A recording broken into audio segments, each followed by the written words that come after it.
আসসালামু আলাইকুম। আমন্ত্রণ জানাচ্ছি এসের দিনলিপিতে। কেমন আছেন সবাই? আমাদের এত বিপদ আপদ যাচ্ছে কিছুদিন যাবৎ। যারা আমার চ্যানেলে আছেন তারা হয়তো দেখবেন যে আমি গত কিছুদিন ভিডিও দিইনি। কারণ হচ্ছে আমি এবং আমার ছেলে দুজনের ডেঙ্গু ধরা পড়েছিল। আমি 6 দিন হসপিটালে ছিলাম। বাচ্চার ডেঙ্গু প্লাস সে কানের মধ্যে কটন বার দিয়ে কুতা দিয়ে তার ডান সাইডের কানের পর্দাটা সম্ভবত ফাটিয়ে ফেলছে। তো এসব নিয়ে নানা রকম ঝামেলার মধ্যে ছিলাম। এ কারণে ভিডিও দেওয়ার মতো কোনো রকম সময় সুযোগ হয়নি। আর ডেঙ্গু থেকে ওঠার পরে নিজের শরীর এত খারাপ, যেহেতু আমি বাচ্চাদের নিয়ে একা থাকি ঘরে, আমাকে হেল্প করার মতো কেউ নেই।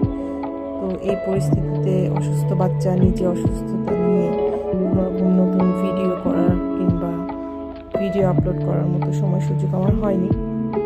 আমি জানি না, মানুষ বলে যে বিপদ যখন আসে তখন সব দিক থেকে একসাথে আসে। আমার মনে হয় যে কথাটা একদম সত্যি, এবং এটা আমি এবার হাড়ে হাড়ে টের পাইছি। কারণ আমি অসুস্থ, বাচ্চা অসুস্থ, ঠিক তার মধ্যে বাচ্চা যে ঘটনাটা ঘটিয়ে ফেলছে, এটা আসলে আমি জানি না এটা কীভাবে হয়ে গেল। এত বড় একটা ভুল, এত বড় একটা অ্যাক্সিডেন্ট। বাচ্চা এখনও অসুস্থ। বাচ্চার ডেঙ্গু ভালো হয়েছে, জ্বর ভালো হয়েছে, কিন্তু কানের ব্যথা বেচারা খুবই কষ্ট পাচ্ছে।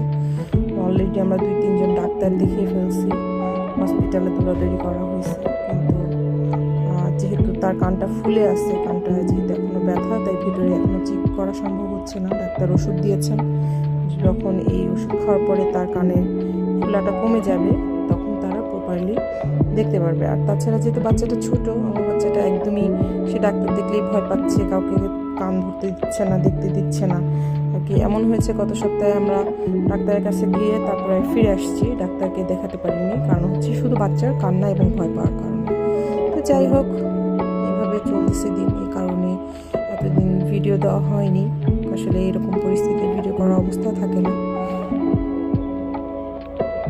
এভাবেই যাচ্ছে দিন এখনও। বাচ্চা যেহেতু পুরোপুরি সুস্থ না, এখনও ভিডিও করতে পারছি না। তো এই যে ভিডিও দেখছেন, এগুলো ছিল আমি অসুস্থ যেদিন হই, যেদিন আমার জ্বর ওঠে, সেদিন রাত্রে, সেদিন সারাদিনের টুকটাক রান্না বান্না এবং রাত্রের যে রান্না ছিল আমি সংক্ষেপে করে ফেলেছিলাম। সেই ভিডিওটাই এখন আপলোড করছি।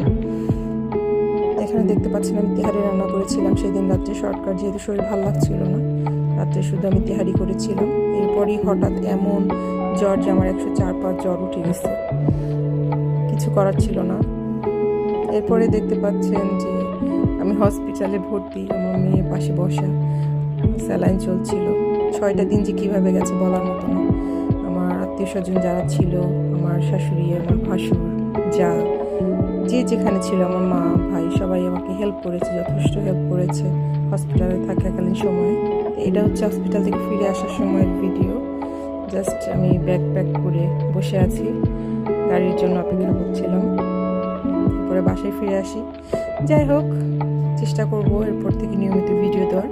সবাই ভালো থাকবেন, সুস্থ থাকবেন, আমাদের জন্য অনেক অনেক দোয়া করবেন, আমার বাচ্চার জন্য অনেক দোয়া করবেন, সেই প্রার্থনা করছি আপনাদের সবার কাছে, সে আশা রাখছি।